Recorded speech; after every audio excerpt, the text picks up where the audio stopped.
This is The Healthy Healer, where true voice is your medicine. This is where we help doctors and other healers navigate through the challenging times by learning from the best minds in the healing industry. Laugh, cry, and be surprised. It's entertainment, education, and inspiration so you can continue to be the unique and amazing healer you were destined to be. Welcome to humanity. Welcome to The Healthy Healer with Dr. Fred. Hello, everybody. It's Dr. Fred, and welcome to the next amazing episode of The Healthy Healer. And today we have a great guest. Belldon Colme is with us. And when I read Belden's bio, I was really made very curious. This is a man who is actually treating some of the most important conditions that are happening and deteriorating our country and maybe the world, in the world of really looking at chronic disease. In the first part of his bio, he speaks a little bit to the idea of eating for health and healthiness and really being disease-free and perhaps even eating without having to get obese. I can't wait to talk a little bit more about what Belden has discovered in the area of helping people to create the learning and the guidance in the community to powerfully find themselves in a healthier state, away from the chronic disease that is plaguing so much of the country. He brings a really unique blend of scientific knowledge and motivational insights to help people take charge of the well-being. And he is the founder and president of Nutritional Fitness and Club LIT, or Club LIT. We're going to learn a little bit about his speckled past, and that's mostly in the world of health. Things that happened to him that had him really become what we like to have here with as a healthy healer, one who's gone through their own shakes, their own disturbances, their own trials and tribulations, found out what works for them, and now is applying that to the world as a contribution. So without further ado, it is my deepest honor and pleasure to introduce you all to Belldon Colme. Belden, thank you so much for being on The Healthy Healer. It's just a pleasure to have you here. Thank you, Dr. Fred. Wow. Thank you for the introduction. Yeah. I'm excited to be here. Yeah, it's great to have you. So Belden, if you've watched any, and you don't have to have, if you've watched any of my previous podcasts, I have a simple question that sort of starts off the day. And it's a 9-letter question, grammatically correct and very powerful in its essence. And it simply is a really important question that gets us all started, and it's also a question that we've all pondered for ourselves.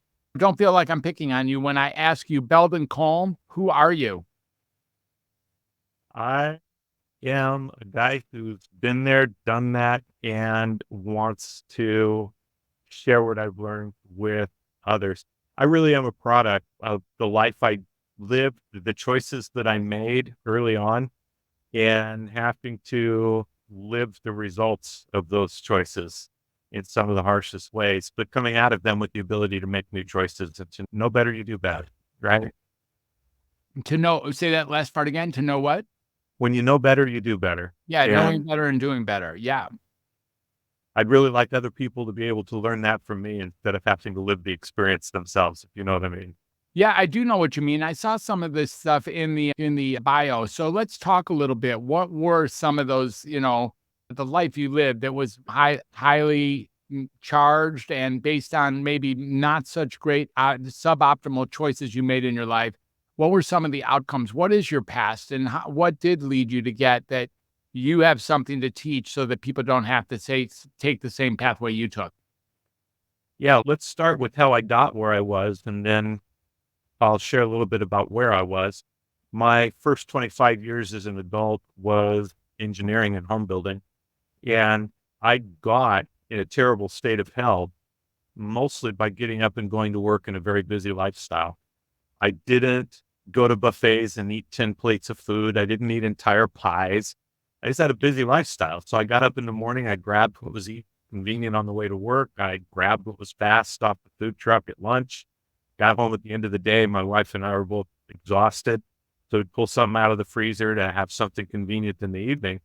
And living that way allowed me in 25 years to gain 105 pounds, to develop type 2 diabetes, to develop heart disease, to the point that between my 39th birthday and my 41st birthday, I was able to have 3 heart attacks. And I say was able because thankfully I lived through all 3.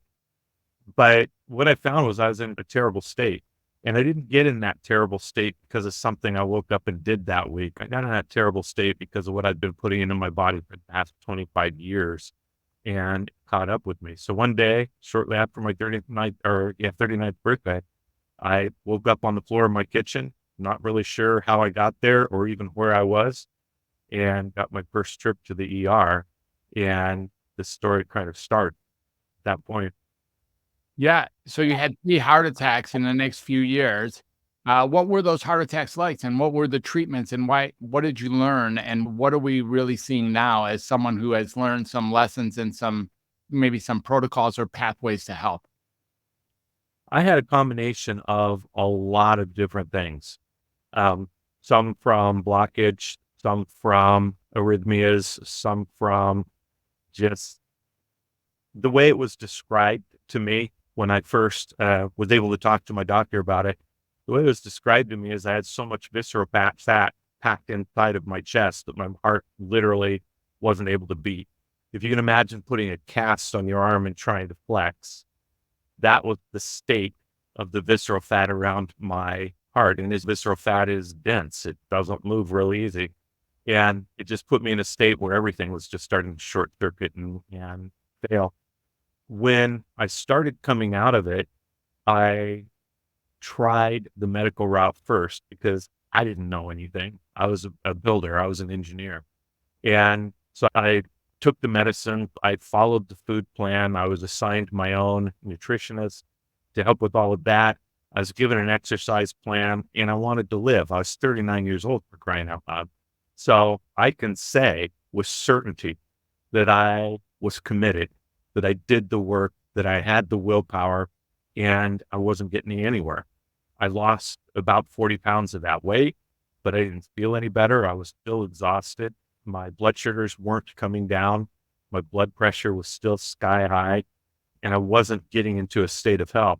So I realized at one point in time when I was just sitting on my couch looking at my coffee like the abyss of my life, it looked like I felt at the time. But I realized if I was going to do anything other than slowly, I I was going to have to learn something. I was going to have to go out and figure some things out. So I dove into research in cellular biology and biochemistry because the only thought in my head at that time was if I could learn how this works, if I could learn what's going on in here, maybe there was a way I could support it.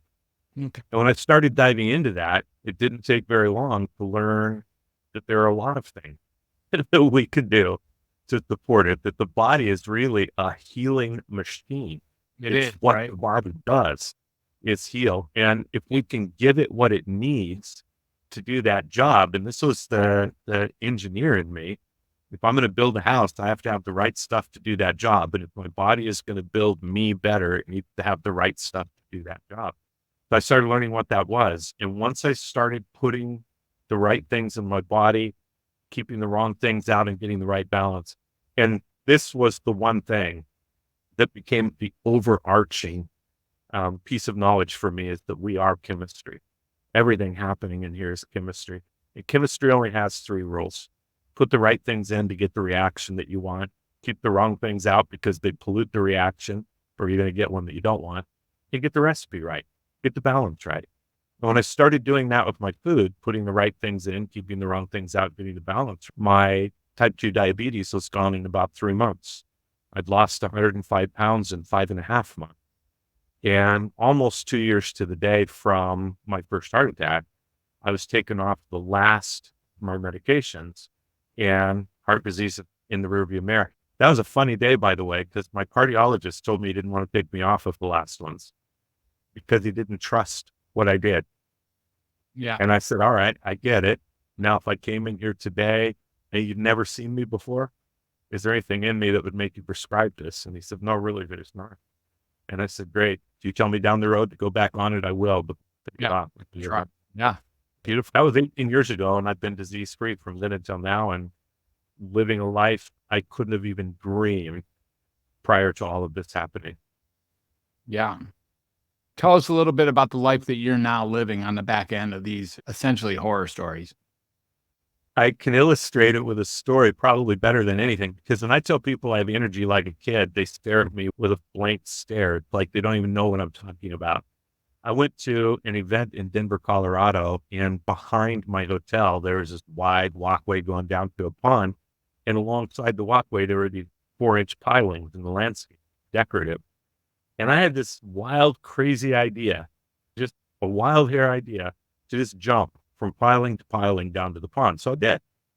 I jumped from piling to piling. I get down to the pond, and all these people are staring at me, and I don't really understand why, until I realized that you don't see 60-year-old people jumping on pilings. Yeah. You don't see people with the energy. You don't see people with the mobility or the flexibility. And that's the life I live now. Whereas when I was 39, prior to all of this happening, I didn't have the energy to even think of getting out of a chair, much less doing it. Yeah. That's amazing. And how old are you now? Just about to turn 60. Just about to turn 60. Mhm. Fantastic. Okay. And so what are you doing in the world now with respect to contributing and teaching others how to follow their right way, their right path, so that they don't have to go through the same, trials and tribulations and horror stories that you went through? Yeah, there's two things that we did. Back then, I created a way of eating for myself to where I could get the chemistry right, things in, wrong things out, right balance. And I called that way of eating the 4 jars, just to give it something visual that people could relate to.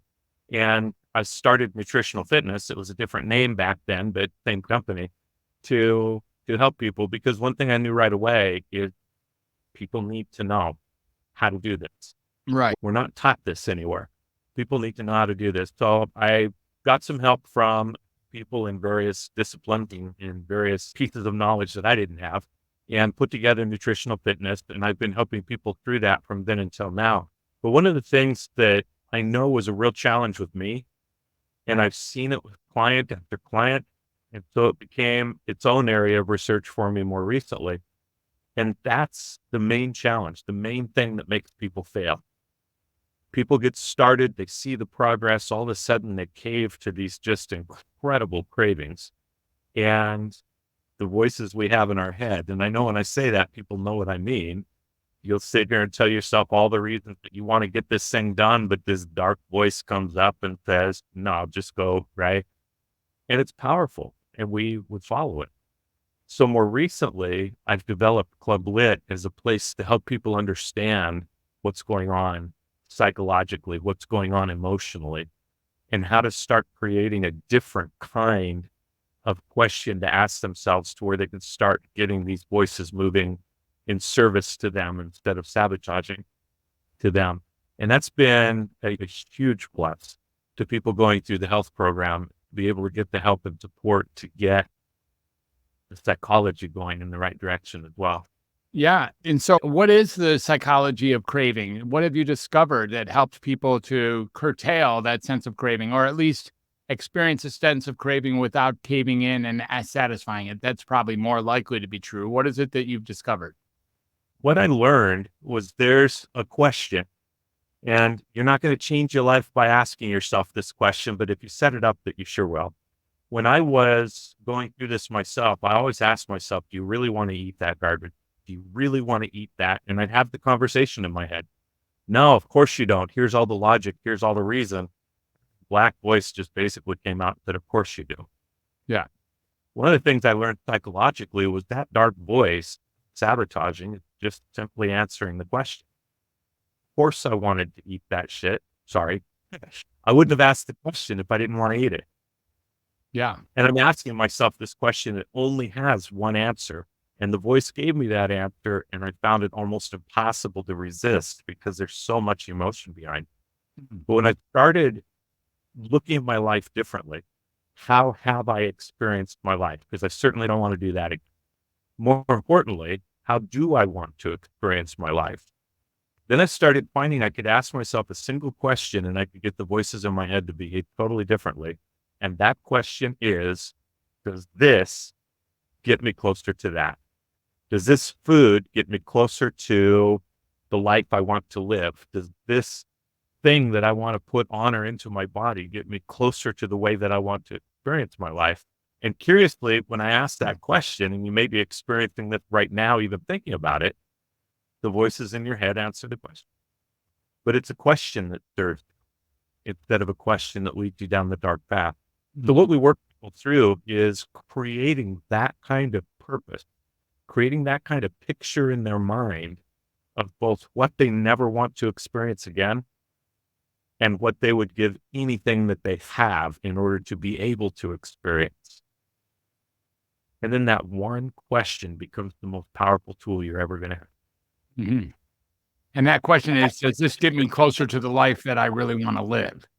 Rather than taking on, do I really want that piece of cake? Do I really want that ice cream? Do I really want whatever it is that I know that is not going to get me closer to the life I want to live? There's something. Question that only has one answer, and you're not going to avoid that answer. The question of do you want it is the right answer, of course you do. There wouldn't be a question. But does this functionally get me closer to the life I want to live is a different question. And there's more than one answer to that. Yeah, when I satisfy my cravings, I really am familiar with the voice that you're talking about. I think we all have cravings, we all have desires and wants. And what you're suggesting here is that the desires and wants lead to the cravings, lead to us eating poor choice foods, which then leads to nutritional concerns, nutritional deficits, and maybe even direct hits at our own health that can lead to maybe the accumulation of visceral fat around our heart or something like that. That can lead to all sorts of huge problems. When I'm looking at a cup of, let's say, I don't know, mint chocolate chip ice cream at night or something like that, like someone serves it up, there it is, and maybe even got some chocolate syrup on it. And I ask myself this question, is eating this going to get me closer to the life I want to live? What stops me from being able to say, yes, actually it is, because I want to live a life where I'm satisfied and I want to live a life that's where I take care of my wants and needs adequately. We don't YOLO, sort of a YOLO situation. And you touch on one of a handful of things that people are going to encounter. Another one is the fact that I'm still going to want, right? I'm asking myself a different question. The desire is still back there. Yet the question, the opportunity to do is to mindfully approach. It's mindfulness. What we're talking about. And as soon as we've engaged our ability to make a decision by answering the right question, we can make those kinds of choices. I went over to my best friend's house after her dad committed suicide. Do you think I was worried about eating right? No, I didn't want to make her feel guiltier than she already felt. So I sat down and I ate the ice cream with her, tub of ice cream and a shovel, because that's what the situation called for. Yeah. And there might be a situation where, you get an opportunity to have some delectable treat that, oh my God, I don't want to put that up. But you're now able to make the decision on that instead of being driven to do it, even when you're telling yourself don't. I see. Yeah. You're giving yourself the power to choose at this point. All right. Very good. Thank you. I think I understand what you're talking about. I want to talk about a couple things that I know these days are really important. And some of these topics are like intermittent fasting, juicing, taking supplements. Maybe Ozempic is another thing to talk about. These different things that people are doing that are aiming at their nutritional wants and needs and assisting people to maybe be able to eat what they want and still not gain weight, or somehow eat like intermittent fasting is in those 8 hours. You're apparently entitled and even encouraged to eat what you want during the 8 hours of your eating process.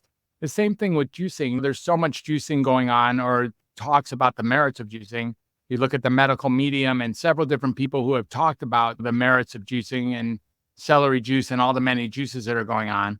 And I really wonder, is there a certain thing like keto and paleo and bulletproof and all these things that are out here with respect to managing our diet and our intake? And then not to mention CBD or microdosing and all the things that people are putting into their body in those situations in order to theoretically enhance their life. What's your opinion about all these sort of tactical protocols that seem to have come out of the woodwork in the last 5, 10, sometimes 15 years? Yeah, there's a lot of desperation to lose weight out there. Even though you've got this massive movement saying fat is healthy, fat is beautiful, accept it all. Even the people in the movement, when Ozempic comes out, are jumping on it because nobody wants to live that way. So when an opportunity comes out that looks like a fast track to success, people jump on it. And I understand that. What I encourage people to look at is we're chemistry, right things in, wrong things out, right balance. Is this approach fulfilling what the body needs? And the question, we talk about that for hours, right? When we put all those pieces together, but if we put them into one analogy so that people can see what's going on, people that are in keto will tell you from their own experience how good they feel. Their body's getting into better shape. They're gaining more energy. They're losing weight. People that are in veganism will tell you from experience how amazing they feel, and they're experiencing all the same benefit, even though these two things are night and day different, right? Yeah. Science doesn't work that way. People on intermittent fasting, which, by the way, started out as what you and I grew up on. We grew up on 3 meals a day. We weren't allowed to snack in between meals. We weren't allowed to eat after dinner. So we wound up eating all our food in 8 to 10 hours, fasting the rest. It's true. So when I first heard it, I almost laughed. I'm like, oh, we have a name for that now? Yeah. But as it stopped working for weight loss, people began becoming more and more extreme, pushing the food into a smaller time, putting the fasting into a longer period of time. But all three of them have one thing in common, and that one thing is why people feel so good, even on all of these diverse protocols. And that's it in every case. If somebody's serious about it, they've fulfilled the second law of chemistry. They've stopped putting things into their body that don't belong. Mm. And by taking that one step, that's 80% of the job, is to stop putting garbage in there. And that's why people start getting more healthy. They start feeling better. They start having all the energy, even with these diverse things. Now imagine if you can take that step, the second aspect of chemistry, and do that while also putting all the things into your body that it needs in order to make and build and repair strong cells, in order to provide the high quality materials that your body needs to build you. Don't forget, the majority of our food isn't going to energy. The majority of the food we're built on. Our body's taking it apart, putting it back in together, the cells of our body. Imagine if we kept the wrong stuff out, also gave the body what it needed. Imagine how we're going to then take something exponentially better. And now imagine that instead of just saying more of the good stuff, less of the bad stuff, we actually learn what the recipe is. And we actually get the balance right for the chemistry of our body. Imagine where you're going to be there. So I know why people get excited. There's no lie. They are feeling better. They're speaking from their own experience, and that's why they're so passionate. We just need to round out that picture so that people see all the steps. Mm-hmm.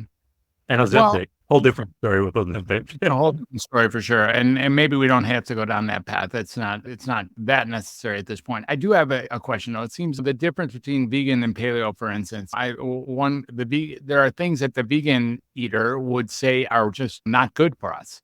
And that the paleo eater is actually like subsisting on the same food. So it's not really true that a particular food isn't good for us. Or how do we know which foods to keep out of our body? Is it a body type thing? Can I be vegan for a year and feel great and then be paleo the next year and feel great? Or is it me? Or is it the actual diet or the discipline or what's going on there? I want to give a bit of analogy before I answer that question, if I can. Chemistry is a physical science. It works on laws. And we follow those laws, great things happen. We don't follow those laws, lesser things happen. And it's a lot easier to think of gravity than it is to think of chemistry. If you go to the edge of the Grand Canyon and it's a mile straight down and you step off the canyon wall, you're probably going to fall and die. I haven't seen anybody defy that law yet. Now, if you stay back away from that edge, Sunday through Friday, but Saturday's your cheat day, so you're going to go step off the edge on Saturday and you're going to float. That's okay because physical laws don't apply on your cheat day. You're probably still going to fall down and you're probably going to die. And you might get to the edge and you might say, you know what, I'm just going to step off a little bit because the dose makes the poison. I have no idea what the dose is, but somebody told me that this is safe, so I'm going to believe it. So let's just step partway off the canyon. You see what I'm saying here? We would not do any of that with the law of gravity. And we do all of that with the laws of chemistry that our body runs. We do all of it. And so it's no wonder that no matter how healthy we try to be, look around. Chronic disease is exploding. Diabetes, the type 2 diabetes is the most preventable disease on the planet. And yet it's the fastest growing disease on the planet. Why is that happening? And it's happening because people don't understand that we're chemistry. They don't think that way. They think that we're all, hesitate to use the term, but delicate snowflakes. We're all our own thing, right? And the thing is, like any other animal on the planet, we have a way of eating that we flourish with. We'll survive on just about anything. But I don't think we want to survive. I think we want to thrive and flourish. And we only do that if we adhere to the omnivore chemistry that we are. Omnivore. Okay, so I get what you're saying. Thank you for that. And so what is the diet of the omnivore? Is there anything that we really need to stay away from besides processed foods and sugars and the things that are maybe fried foods or seed oils, some of the obvious things? What is it that's healthy for us to eat, and how should we eat in a nutshell? As we could go down and dissect this into a really complicated thing, but for the sake of clients and even for the sake of making it easy for myself, I've put it into a package where you can get what you need in a no-brainer way. Starting with the second law of chemistry, keep the wrong stuff out. If it can't exist without a factory, let's just not put it in the body. No kidding. And that's an easy way to say, then we don't have to argue about what processed food. If it can't exist without a factory, let's just not put it in the body, right? To get the right thing then and the right balance, there were some things that I learned when I was diving down the rabbit holes in the beginning. And make no mistake, I didn't want to die. I dove down a lot of rabbit holes in a short amount of time, and I was a learning machine for a period of about 2 years. And I've enjoyed it so much, I haven't stopped from then until now, growing that band of knowledge. But some of the things that you learn pretty early on, protein and carbohydrates need each other in your body, and your body needs them both in every way. Proteins process in the presence of carbohydrates differently than they process without carbohydrates. We don't induce a change in our body chemistry. And people need to listen to that word, because you induce ketosis. It's not a natural. And when we induce our body to be something it's not designed to naturally be, it's going to have long-term repercussions, maybe even short-term repercussions. But conversely, if you fill your body full of carbohydrates and you don't have the prevalence of proteins, carbohydrates start to become their own brand of problem. We start to increase inflammation in the body without the presence of proteins to balance that. And we haven't even gotten past digestion yet. When it gets to what your body needs in terms of building materials from proteins and carbohydrates, then we've got a whole another reason that we need to have both. And when you look at the body's energy, we have ATP molecules in our body that provide energy that can thrive with either ketones or glucose. But when we look at how the body functions in the presence of both, the heart and the brain will pull ketones every time, but every other cell of your body will pull glucose. The body clearly needs both. And we don't know why that's the case, but we definitely know it is the case. So we give the body what it naturally biologically leans toward. We're going to have proteins and carbohydrates, but we need to keep them. Too many proteins leads to toxicity. Too many carbohydrates leads to inflammation. Neither one of those are going to take to a good place. Dark leafy greens. 85% of the nutrients that your body needs are found in dark leafy greens. To ignore them doesn't make any sense. And fibrous vegetables are the stuff that clean us out. We've made stronger and stronger connections between fibrous vegetables and gut health and everything that our body benefits from when we have a healthy gut. And so I've divided food into these 4 jars. Dark leafy greens, get them for lunch, get them for dinner every day. Fibrous vegetables, the same. proteins and carbohydrates, keep them in balance. If you're hungry, eat more, but eat more.